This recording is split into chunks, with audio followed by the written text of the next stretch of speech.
Como siempre, su amigo José Manuel Marmolejo Delgado les envía un fraternal saludo. Y damos inicio a nuestro programa Golpe a Golpe, Verso a Verso, desde esta gran estación OMV Radio en Ecatepec de Morelos, Estado de México. Vamos a hablar un tanto de nuestra región Ecatepec. Refiere el libro Efemérides de Ecatepec que los restos arqueológicos más antiguos en la región datan del año 1500 a.C. Debieron existir caseríos dispersos en las faldas de los cerros de la Sierra de Guadalupe y de Chiconautla o Cerro de Tecalco. Una gran actividad productiva era la pesca en el lago de Texcoco y la extracción de sal. De acuerdo al antropólogo William Sanders, en la zona de venta de Carpio se ubicaban aldeas de 100 habitantes aproximadamente, cuyas viviendas eran de adobe. Esto ocurría entre los años 1150 y 650 a.C. En Ecatepec se han encontrado vestigios de una zona habitacional ocupada por personas procedentes de Teotihuacán. Esto alrededor del año 150 de nuestra era. Se han encontrado pedacería de los aparejos empleados en las redes de pescar. En Jalostoc se han hallado figuras de barro que representan personas o animales, seguramente relacionados con los ritos religiosos. Teotihuacán fue construida en gran parte con el material pétreo extraído de las minas de Tezontle, Cantera y Cal, de Chiconautla, Tulpetlac, Coatitla y Jalostoc en Ecatepec. Pues ahora nos vamos rápidamente a nuestra sección de historia de México que hemos venido desarrollando a lo largo de nuestros programas, particularmente de la era del Maximato. Estábamos hablando en el programa anterior de las huelgas que existían en nuestro país. Porfirio Díaz pues dejó al país muy complicado. Nadie pudo, ni Madero, ni Carranza, ni Obregón pudieron levantarlo, y México se hundía en graves conflictos en el agro, con la iglesia, en la industria, con los gringos, etc. Entonces encontramos una nota en el periódico Excelsior del 18 de junio de 1923 que se intitula La dictadura soviet en Ciudad de Orizaba. En la ciudad de Orizaba había grandes conflictos sindicales en México. Orizaba, junio 18. El articulista destacaba que ninguna de las partes en conflicto había dado paso firme para la resolución de la huelga en diversas poblaciones del estado de Veracruz. Se discutía si el trabajador tenía derecho a una indemnización por enfermedad y por accidente de trabajo. El gobierno de Veracruz hizo una ley local del trabajo que obligaba a los empresarios a pagar medio salario por enfermedad de cualquier índole.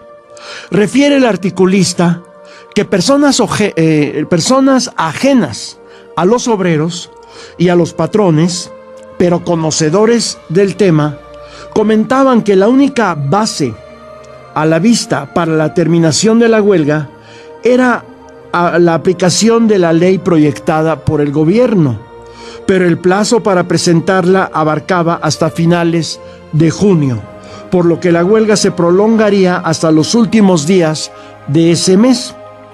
Dos patrones representantes de la mediana industria comentaron al reportero de Excelsior que la nueva ley nada resolvería, sobre todo debido a que era muy difícil que se escucharan las proposiciones que hicieron los empresarios capitalistas, como si no durante toda la vida el gobierno hubiera estado al servicio de los capitalistas. El gobernador Tejeda arribó a Nogales, en Veracruz, haciendo escala en Río Blanco, y en el kiosco de esa población les dijo a los obreros que su presencia en el lugar significaba la satisfacción de sus intereses. A Orizaba llegaron diversos representantes sindicales y gubernamentales, pero, informaba el articulista, no se habían interesado por escuchar a los industriales. Gracias a la protección de los soldados, una vez arreglados los desperfectos a los carros y a las vías, ocasionados por los sabotajes de los huelguistas, se reanudó el servicio de tranvías en la ciudad de Orizaba. Se presentaba un verdadero caos ante la incapacidad de resolver por parte del gobierno y de los empresarios los conflictos laborales.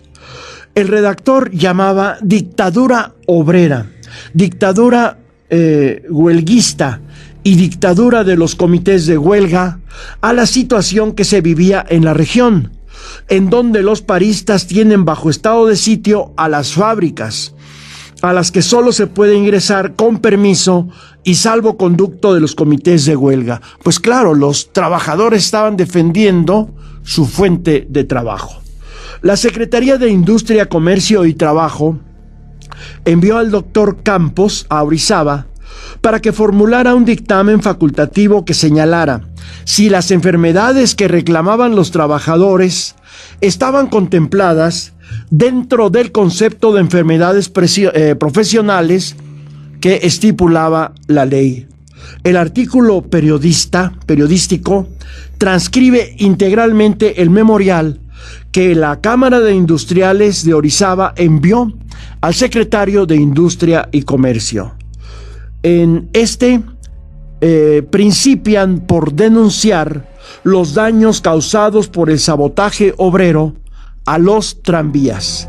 A continuación ubican como generadora del conflicto laboral la publicación de la Ley del Trabajo de Veracruz, que obligaba al patrón a pagar medio salario al obrero por incapacidad por enfermedad de cualquier índole. Una miseria. Y la negativa de algunos patrones a cumplir este precepto, respaldándose legalmente en la fracción 14ª del artículo 123 de la Constitución. Los patrones expresaban que cumplían con la Constitución General, reconociéndose como responsables de las enfermedades provocadas por accidentes de trabajo o enfermedades profesionales, cuya causa fuera el trabajo mismo. La controversia se suscitó porque los empresarios no reconocían como enfermedades profesionales algunos padecimientos que para los trabajadores sí lo eran. Se trataba de un conflicto de calificación. El gobernador de Veracruz citó a las partes interesadas a una reunión en Jalapa el día 20 de abril, y en esa junta se acordó que el gobierno crearía un proyecto de ley sobre enfermedades profesionales, que sería presentado a la Cámara de Industriales y a la Confederación Sindicalista de Orizaba. Pero la Confederación Sindical, en vez de esperar la conclusión del proyecto de ley, tal como era el compromiso, decía el articulista, envió un comunicado a la Cámara de Industriales preguntándole si los patrones estaban dispuestos o no a proporcionar a los trabajadores medio sueldo, servicio médico y medicamentos ante cualquier índole de enfermedad. La patronal se sostuvo en su negativa posición inicial. El día 13 de junio, el gobierno entregó a las partes interesadas el proyecto de ley. Y el día 15, la Confederación estalló la huelga, mostrando su desinterés, dice el articulista, por los perjuicios que esta ocasionaría y evidenciando su desconfianza hacia las propias negociaciones, de acuerdo a la opinión del periodista. Los industriales de Orizaba aducían dos razones para no aceptar el asumir la carga de las enfermedades de los trabajadores, que para ellos era la consecuencia de los vicios de los obreros. Una de estas era económica, ya que generaría una desmedida elevación de los costos de producción, y la otra era que los industriales locales resultarían afectados con un gravamen que no tenían los industriales de otros estados de la República.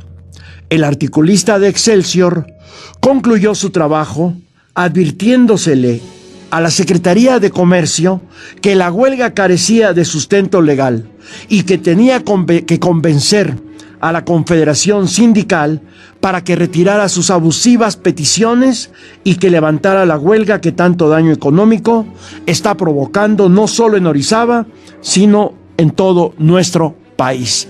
Es decir, el articulista de Excelsior, que representaba la voz de su periódico, que tenía que estarle haciendo recomendaciones al gobierno, a la Secretaría de Comercio, para que a su vez le hiciera ver a los obreros el daño que ocasionaban con la huelga, cuando los obreros pues estaban defendiendo su interés como trabajadores. Es así como se fue gestando en nuestro país la Ley Federal del Trabajo, con sus diversos artículos, con sus prestaciones a los trabajadores, que es el producto de una lucha, no son dádivas.